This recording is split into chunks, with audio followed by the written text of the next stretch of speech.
नमस्कार मंडळी, तुम्हाला का नाही सगळ्यांना एक प्रश्न पडलेला आहे की आजी आजोबा कुठं राहते तर काय करतेत आणि काय आहे पुढं. जसा भैयानं व्हिडिओ चालू म्हणजे ती चॅनल चालू केलाय आणि प्रत्येक कमेंट हीच आहे की तुम्ही आजी आजोबाला वेगळं ठेवलंय, तुम्ही आजी आजोबाला वेगळं ठेवलंय. आणि काही कमेंट तर अशा पण आहेत की तुमचं बाबा पण वेगळं राहते. आता मम्मी इथं राहते आणि बाबा कसं राहतील तिकडं. तर गोष्ट अशी आहे की शेती थोडी नाही, 1 एकर गी, अर्धा एकर गी, 2 एकर अशी 15-16 एकर शेती इथून तिथून आहे. तर आमचं इतकी अशी कुठं कुठं शेड बी मारलेलं आहे, 1-2 ठिकाणी, 1-2 ठिकाणी घरं बी आहे ती. आणि एक घर केलेलं आहे ती माझी मुलगी राहते ती पण तुम्हाला माहीतच असेल. पहिल्यापासून स्टार्टिंगपासून व्हिडिओ तुम्ही बघायचं आणि मग प्रश्न करायचा, काय करायचा प्रश्न ती म्हणजे स्टार्टिंगपासून व्हिडिओ बघितला ना कळतंय. आजोबा ही आमच्या जवळच राहत होते आतापर्यंत आणि आता पण ती काय आमच्यापासून लांब राहत नाही ती. पण त्याचं एक असं कारण घडलंय जे त्यांना ह्या घरात नाही ती दुसरीकडे राहावं लागलंय. दुसरीकडे म्हणजे काय दुसऱ्याचं घर नाही किंवा दुसऱ्याचं राहत नाही, आमचंच राहत नाही, आमचंच घर पण आहे ती सगळं आमचंच. म्हणजे आम्ही इथं घर, इथं बंगला आहे म्हणून इथंच नाही, आम्ही कुणीकडे पण इकडं जातो तिकडं येतो दिवसभर. काय काय घडतं काय काय, कारण मध्ये घर आहे रोडच्या पलीकडे, इकडं 5 एकर शेती आणि इकडं 5 एकर, इकडं 10 एकर आहे आणि इकडं 5 एकर आहे. तशी अशी एवढी शेती आहे. त्या शेतीमध्ये पण एक शेड आहे आणि रोडच्या पलीकडे तर तुम्हाला माहिती अशी 2-3 घरं आहे ती माझी. पण तिच्या काही कारणानं ती मोहोळा शिफ्ट झाली झाली. आता, त्यामुळे इथलं पण घर रिकामच असतं. आणि आजोबांच्या बाबतीत बोलायचं तर आई साहेब सांगते तुम्हाला. हा, तर मामाच्या बाबतीत तुम्हाला जे टेन्शन आले का नाही की सासर कुठं येतं की तुझं आजी आजोबाचं वेगळं राहते, तर अशी प्रथा पहिल्यापासूनच नाही. माझ्या आई वडिलांनी बी मला शिकवलेलं नाही. तर का नाही असं कारणानं त्यांना तिकडं ठेवलंय का नाही.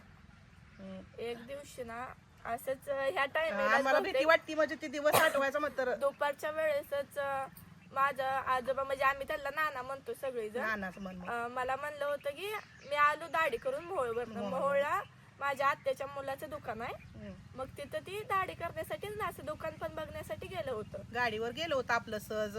येतो जरा फिरून, नातवाचं जरा दुकान बी बघून येतो की थोडी दाढी कटिंग पण करून येतो. कशाच्या गावाला निमतानं गेलतं. दुकानाचं गाळा येतं साईडने आणि खाली पण गाळा येतं आणि अशी पूर्ण प्लेट आहे ना, त्याच्या खाली असं किती फुटाचा खड्डा होता, 25 फूट 25 फुटाचा असं खड्डा होता. खड्डा म्हणजे खाली पण गाळच आहे, खाली पण गाळे फक्त आणि वर पण गाळे, त्याच्यावर काहीच नव्हतं. आणि ती गाडी त्यांनी दुकानापुढे लावली आणि असं एका साईडला बघत बघत ती चालत गेलं. ती त्यांना ती खड्डा म्हणजे ती खालचं गाळ येते ती त्याची आयडियाच नाही त्यांना. म्हणजे ती खाली आपण म्हणजे त्यांना काय वाटलं असं सरळ चालत चालत चाललं की दुकानातच जाईल आपण, असं त्यांना वाटलं. चालत गेलं आणि ती ऊन असल्यामुळे पूर्ण काळं दिसत होतं, चमकलं ती. मग ती काही त्यांचं लक्षच नव्हतं तिथं. असं जे पाऊल टाकलं ते पूर्ण त्या खड्ड्यातच पडलं. आणि ही गोष्ट, ह्या गोष्टीला झाले 1.5-2 महिने, पण ही तेव्हाच तुमच्या सोबत शेअर करायची. मी म्हणलं होतं आपल्याला अनेक प्रश्न विचारते, अनेक ही होईल पुढे व्हिडिओ मध्ये दिसत राहील. कारण की का नाही, ही जर गोष्ट आम्ही तेव्हा तुमच्या सोबत शेअर केली असती तेव्हा पण तुमचं भरपूर गैरसमज झाला असतं की तुम्ही पैशासाठी व्हिडिओ टाकता, तुम्हाला पैशाची अडचण असेल, काय तर असेल. आणि ती सहज पडलेल्याला एवढं जर बेकार आमची अवस्था होती. आम्हाला ती म्हणजे ती आठवून का नाही ती, आणि आम्ही त्या व्हिडिओ येत बनवायच्या सुद्धा ह्याच्यात नव्हतो, पण ती गोष्ट आम्ही तुमच्यासोबत आणि आता सुद्धा बनवायची इच्छाच नव्हती बघ आमची काय सुद्धा. पण माझ्या प्रसादनं, माझ्या बहिण्यानं व्हिडिओ आम्हीच त्याला काढायला लावलेला आहे. तर तुम्हाला मज्जा राहिली असती का आई साहेबांचं वेगळं आणि आजी आजोबाचं वेगळं बघायला. ती पडल्यानंतर जी त्यांची अवस्था होती, त्यांना इथं मोहोळमध्ये कुठंच दवाखान्यात घेतलं नाही. सोलापूरला त्याच ज्या ठिकाणी पडले तिथून डायरेक्ट सोलापूरला नेलं. 15 दिवस ते ऍडमिट होतो हॉस्पिटल. आणि एवढं मोठं त्यांचं ऑपरेशन झालंय की पूर्ण ही जी बॉल असतो ना, बॉल असतो तीच निस्टला होता त्यांचा. निस्टर नाही, चुरा झाला होता, असा चुरा झाला. मग तिथं ती रॉड वगैरे सगळं टाकून ती अजूनपर्यंत त्यांना चाला येत वाकरवर चालतेत. पण माझ्या बहिणीनं त्यांना व्हिडिओ मध्ये घेतलंय की त्याला पण हाऊस वाटते. आम्ही बी म्हणलं मग काय होतं, ती त्यांना तर चालायचं नाही म्हणून सांगितलेलं. आम्ही असंच महिनाभर तर त्यांना उचलून बाहेर टॉयलेटला वगैरे आणत होतो. आता कुठं थोडं थोडं चालता येते. आणि माझ्या बाबा एवढा आई वडिलांसाठी करते की अख्ख्या गावात तरी कोण करत, अख्ख्या गावात नाही, आमच्या पाहुण्यात नाही, आमच्या भाऊकीत नाही, आमच्या कुठंच नाही. ऑपरेशनला 9 ते 10 लाख रुपये खर्च आलाय. पण हा व्हिडिओ आम्ही कशासाठी शेअर केला नाही, कारण की सगळ्यांना म्हणजे मनात वाटतच की ही पैशासाठी करत असतील, ह्यांना असं कशाची काही गरज सुद्धा असेल नाही. म्हणून सांगत असतील. त्यामुळे ही गोष्ट आम्ही तुमच्यापर्यंत मी अजून तरी म्हणत सांगितली होती नाही. दिदू बाळा आपण सांगू दिदू बाळा. आणि आमचं आणखीन तुम्ही मागं व्हिडिओ आमचं बघत आहो, आम्ही किती नाराज होतो त्याच्यात. आम्हाला व्हिडिओ टाकायला लेट व्हायचा, नको वाटायचं टाकायला, पण पब्लिक नाराज होईल, काय झालं काय नाही असं विचारल म्हणून आम्ही व्हिडिओ टाकत राहिलो बरं का. पाहुणे रावळे येत आणि मग होती ते जात आजारी होती. असल्यामुळं परत त्यांना 15-20 दिवसांनी घरी आणलं.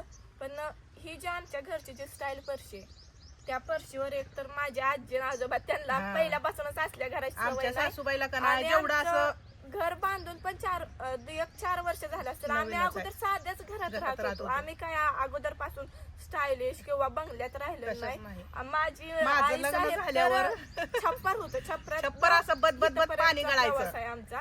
काय आम्ही पैसा किंवा घमंडीचा काय त्याचा तसा देखावा काहीच काय विषय करत नाही. नाही आम्ही. आणि त्यांना पहिल्यापासूनच सवय आहे की असं साध्यातच राहायचं दिवसभर ती घरातलं. रानातच असते ती. कारण की हे परशी आणि हे असं म्हणजे आत्याला पटतच नाही म्हणते त्या, मला अशी साधीच परशी आणि आवडती डॉक्टरने सारवलेलं घर. सांगितलं होतं की महिनाभर तरी तुम्हाला बेडवरनं रेस्ट काय करावं लागेल. उतरायचं नाही. मग आजी तर बोलली की ह्या पोर्च मधल्या तर पायरी तर एक सुद्धा चढायची चढायला नाही येत म्हणून नाही आता डॉक्टरने सध्या सुद्धा. चालत सांगितलं होतं. मग ह्याच्यावर काय करायचा उपाय काय काढायचा? काय करायचं मग ठेवायचं मग, कुठं? ताईचं ताई तर घर सोडून गेलेली, ती मोहळ्या राहायला गेली. ती तर मग माहीतच ते आहे घर तुम्हाला. नवीनच आणि चांगलंच होतं. सगळं मग ओके आहे आम्ही ती तिथं. स्वच्छ धुवून वगैरे घेतलं. नानाला दवाखान्यात आणायचंय म्हणलं की नवीन बेड आणला, नवीन गादी आणली. तुम्हाला ते सुद्धा दाखवू, तुम्हाला ती मी सुद्धा दाखवणार आहे. दाखवणार आहे ती पण.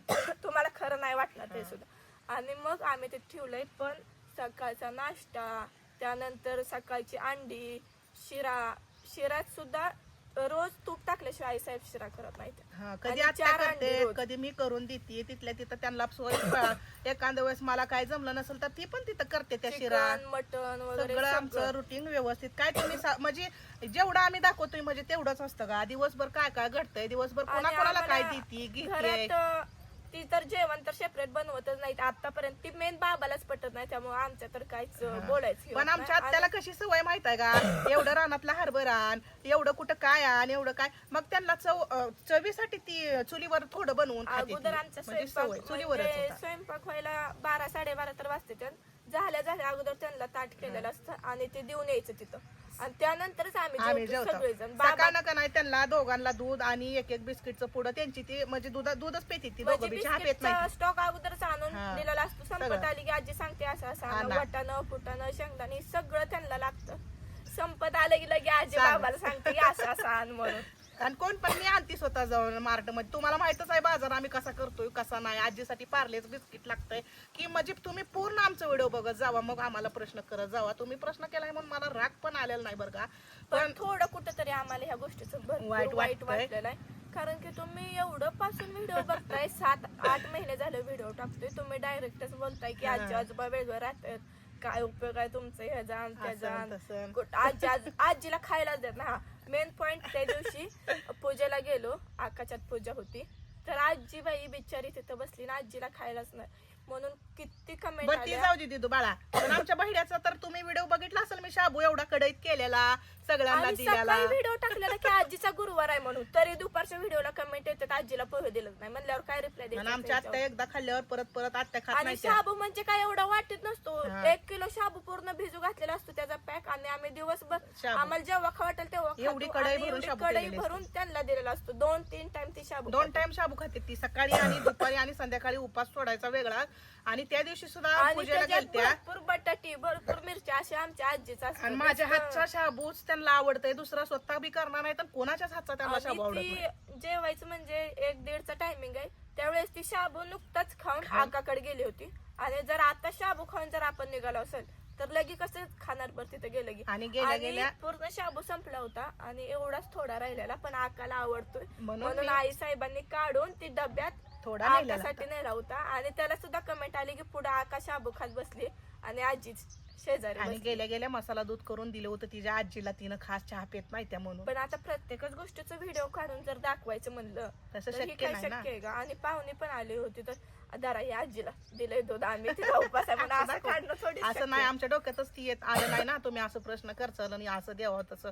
भरपूर केळी, द्राक्षी, सफरचंद, चक्कू आजी बरोबर सगळं तिने येताना बांधून दिलंय. आजीला काय देते म्हणून हे दाखवायचं म्हणजे असं त्यांना नाही करू वाटत. म्हणजे ती गोष्ट आमच्या लक्षातच आली नाही की देताना तुम्हाला माझी दाखवा. आजी आजोबा म्हणजे दिवसभर राहणार असतेच म्हणजे ती काम करत नाही. नाही आमच्या सालावर एक फॅमिलीच आहे म्हणजे फॅमिली ठेवलेली एक काका आहेत, एक काकू आहेत आणि त्यांची एक मुलगी आहे काय आणि कामाला एक 2 बाई आहेत ते फिक्सच आहे आमच्यात कायम आणि 2 ताई आहेत आमच्या. फक्त आजी असती ती त्यांच्याकडे काम देखरेखीला. करून घेते. कशासाठी? कारण की आई साहेबांना घरी भरपूर काम असतं. भरपूर काम चहा असतं. पाण्याला सारखं हे डाळिंबीची फवारणी वगैरे सारखं गडी येतात कामाला, काय ना काय तर चालूच असतं दिवसभर. बाबाच कोणतरी काहीतरी आणि येतंय. लेकरं लहान लहान होते time तेव्हा भेटत मी नाही. भरपूर काम केलेलं आहे बरं का. आमच्या सासू बरोबर भरपूर काम केलेलं आहे. असं उकरड ही सुद्धा असं खाल्लेलं आहे तर चपरात दिवस काढलेला आता आहे, एक शेड 2-3 मध्ये वर्ष दिवस झालं काढलेला आई आहे. साहेब रानात जात नाही त्या म्हणून असं नाही की त्यांनी कारण कधीच की काम मला केलं पण नाही. भरपूर त्रास होतोय माझ्या पण आणि आई मागं काहीतरी साहेबांना आहे. बीपीचा पण त्रास आहे, त्याची पण गोळी चालू आहे. त्यामुळे आम्ही स्वतःहूनच बाबाच जाऊ देत नाही माझी रानात. सासू मी माझ्या इकडे सासूनच 4-5 काय करू बाया देत नाही. लावतो म्हणते तर पण तू रानात यायचं नाही. निवांत आणि घरी त्रास पण होत असल्या नाही ना. उन्हाचं भरपूर होतंय त्यांना, त्यामुळे आम्हीच जास्त काम सांगत नाही. तब्येतीपेक्षा काही काम इम्पॉर्टंट नाही. आणि बरं पहिली परिस्थिती होती त्या टायमाला त्यांना साथ दिलेली आहे. तेव्हा काय व्हिडिओ बन ही लेकरं नाही असलं काही मला माहित नव्हतं. नाही तर पहिल्यापासून जर टाकत राहिलं असतं तर पण सगळं तुम्ही डायरेक्ट जे म्हणलाय आजी आजोबा तुमचे वेगळे राहतात ते काय तर आम्हाला नाही बरं आवडणारच का. नाहीये. आजी आजोबावर तर एवढा आमच्या लेकरांसाठी तर आम्ही त्यांच्या बरोबर तर आम्ही व्हिडिओ बनवणारच आहे. पण एवढं प्रश्न यायला लागले तर एवढं प्रश्न माझ्या बैडा पण भैड्याचा व्हिडिओ म्हणजे आणि प्रत्येक भैयाच्या ह्याला आहे की दीदीनं कधीच आजी आजोबा दाखवलं नाही तर भैयानं दाखवलं.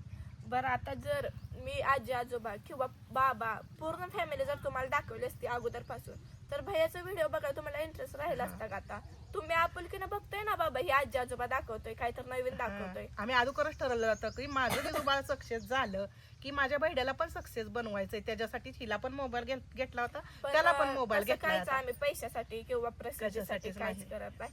कारण प्रत्येकच गोष्ट पैशासाठी करायची म्हणलं म्हणतात तर ती तसं माणसाचं नसतं. जगणं अवघड होईल. तर आणि व्हिडिओ बनवणं सुद्धा तुम्हाला वाटतंय काय व्हिडिओ बनवून टाकते त्यांचं काय बघायचंय. पण ते जेव्हा कोणीतरी येऊन स्वतः करतं ना तेव्हा कळतं की त्यात किती दिवस कष्ट जातंय आणि आमचं किती सगळं. मेहनत जेवायला आहे. सुद्धा 1-1.5 वाजते त्या जेवायला बघा. आणि आजी आजोबा तर काय वेगळं राहतच नाही ती आता पण राहत नाही ती. पण नानाला फक्त पायऱ्या चढून आत यायला त्रास होतोय म्हणून एक अजून बाबा म्हणले तर 15 दिवस तरी नको घरात यायला. 15 दिवस महिना कारण किती की दिवस ती लागल पायरी काय माहित चढता नाही येत बरं का. नाही. आणि ती झोपायला वगैरे आमच्याच जवळ होती अगोदर. पण आणि आता रोज ही 1.5-2 सारखं जरी रोज उचलून आणायचं खाली न्यायचं रोज उचलून वर आणायचं तसंच शक्य पण नाही त्यांना ना. त्रास होतोय ही हितलाच बॉल ही झाल्यामुळे त्यांना असं पायाला ही करता येतंय. त्यामुळे काय आम्ही त्यांना घेतलं नव्हतं. असं आहे, दुसरं काहीच नाहीये. ती काय वेगळी राहत नाही ते. हा आधी तुमचा काहीच खूप करत- मोठा गैरसमज आहे. ती पहिला गैरसमज आहे ती दूर करा. कारण की आमचा पुढचा प्लॅनिंग होता आमच्या दिदू बाळाचं आणि माझा व्हिडिओचं ती एक होता. आणि Success बहिड्या म्हणजे काय आम्ही काय लय मोठं काही झालं नाही त्याचा काय विषय नाही. पण म्हणजे तुम्हाला इंटरेस्ट राहिला नसता बघायला जर त्यानं जर आम्ही अगोदरच दाखवले असते तर.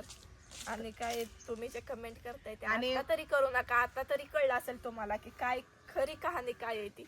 हे जर आम्ही अगोदर सांगितलं असतं तरी भरपूर जण म्हणले असते की काहीतरी चुकीचं सांगते. आणि तुम्हाला जर ही पडलेलं ते खोटं वाटत असेल तरी मला कमेंट करा. मी Comment करा. सगळे रिपोर्ट वगैरे सगळं तुम्हाला त्याचा एक शॉर्ट व्हिडिओ बनवून सगळं दाखवते. आहे फाईल आहे त्या सगळं सगळं सगळं डेट आहे सकट आहे सगळं. सगळं सगळं आहे. आणि दाखवतो साहेब तुम्हाला. साहेबा बरोबर पण बाबाला दाखवत नाही. बाबाला कशी दाखवत नाही साहेबा बरोबर पण माझे व्हिडिओ आहेत. तुम्ही पहिल्यापासून बघा आणि साहेबा बरोबर अगोदर माझे पण व्हिडिओ तुम्ही आहेत. पण भरपूर ट्रोल केलंय की तुमची जोडी शोभत नाही. आणि मेन जे आपली चांगली सबस्क्राईबर आहेत ते कधीच ऐकून पण घेत नाहीत घेत बरं का. नाहीत, त्यांना हा. लगेच रिप्लाय देतात. आणि काहीच अशी माझी म्हणजे एवढी आई चांगली आहे ती बरं का माझ्याबद्दलची आम्ही असं मतं नाही म्हणत की त्यांची. तुम्ही सगळेच वाईट आहे. वाईट नाही असं काय नाही. तुम्ही कमेंट करणारी चांगली पण भरपूर आहेत. सगळी आणि चांगली आहे. वाईट आहेत. कमेंट करणारी त्याचं सुद्धा पण चांगली आहे ती. त्यांना मी वाईट कधीच म्हणणार नाही. थोडं कशामुळे खचली होती मी साहेबांबरोबर व्हिडिओ टाकायचं. कारण की साहेबांना असं तसं काय काय आमच्या जोडीला असं तसं म्हणल्यामुळं मला माझं मन जरा थोडस नाराज झालं. म्हणून मी साहेबांबरोबर जास्त व्हिडिओ दिदू बाळाला व्हिडिओ म्हणलं. बनवायचा मेन कारण म्हणजे आजी आजोबा काय आमच्यापासून वेगळे वेगळे राहतात. राहत आता हे नाही. तुम्हाला झालं असेल क्लिअर. आणि So आता प्रसाद ह्याच्यावर तरी कमेंट एक सुद्धा आली नाही पाहिजे. तुम्ही सगळे चांगले बरं का. युट्यूब फॅमिलीत आम्हाला घेतलंय. तुम्ही सगळेजण चांगली आहे ती. पण माझ्या बहिड्याला पण आजी आजोबांचं वेगळं दाखव म्हणून आम्हीच त्याला आयडिया दिलेली आहे, आम्हीच त्याला सांगितलेलं आहे असं कर तसं कर दिदू बाळ. आणि व्हिडिओ त्याचा आम्ही स्वतः काढतो, मी काढते, दिदू बाळ काढतंय, त्यांना आमचा व्हिडिओ काढतंय, असं आम्ही एकामेकांनी सगळ्यांनीच एकत्र करून हे केलेलं आहे. बरं आत्या मामाबद्दल जर तुमचा जे गैरसमज झालाय का नाही, ती पूर्णपणे एकदम हे करून टाका बरं का. बहिड्या आणि मी किंवा आमची सगळीच घरातली फॅमिली कोणी सुद्धा कुणावर कुठं जात नाही, कुठं येत नाही, आम्ही सगळीच एकत्र आहे. जी अशी आणि घट्ट बांधून ठेवलेली आहे ती नाती ही की आई अशी कधीच साहेबांच्या तुटणार लग्नाला नाही. आणि बाबाच्याला 25 वर्ष झालं, पण आम्ही कधीच त्यांना वेगळं ठेवलं नाही. आणि इथून पुढे पण कोणी आमच्या ठेवा डोक्यात- म्हणून सांगितलं आणि कोणी काय जरी केलं तर कधीच आमच्या मनात आणि असा वेगळं विचार येणार नाही. ठेवलंच असतं तर डायरेक्ट सांगितलं असतं. कारण आजकाल हा, सगळी शहरात सगळेच. जातात आपले लाईफ सेट करताना, आणि आई आई वडील वडिलाचा तर विचार करतच नाही ती जास्त करून बरं का. पण ते तर तुम्हाला माहितच आहे, मी सांगायची काय गरज नाही. मी जशी हाय तशीच हाय पहिल्यापासून, काहीच म्हणजे अशी तशी काय म्हणा तुम्ही, तर म्हणायला मी एवढंच तसं तुम्हाला सांगायचं सांगायचं होतं बरं का. आणि काही तुम्हाला चुकलं हात असेल जोडून विनंती तरी माफी करते, मागते. हा काही चुकलं असलं तरी पण तुम्ही आम्हाला माफ करा. आणि आम्ही काहीच खोटं ह्याच्यातलं नाही, सगळं खरं खरं हाय. कोण पण आणखी कितीतरी भेटायला येऊन गेले ती, बघून गेले ती सगळं रिअल मध्ये. काही बोलण्यात चुकलं असेल तरी पण तुमच्या सगळ्यांची आम्ही माफी मागतो. कारण आणि की तुम्ही परत काय असा गैरसमज समज तुम्ही करून घेऊ नका. नका. मी क्लिअर केलंय आम्ही या गोष्टीवर. केलंय तर मग तुमचं काय मत येतंय काय नाही नक्की कमेंट मध्ये सांगा. आणि खरंच बरं का मनापासून तुमची माफी मागते जर माझं काय चुकलं असलं तर. व्हिडिओ शेवटपर्यंत पर्यंत बघितला बघत- यासाठी धन्यवाद. धन्यवाद.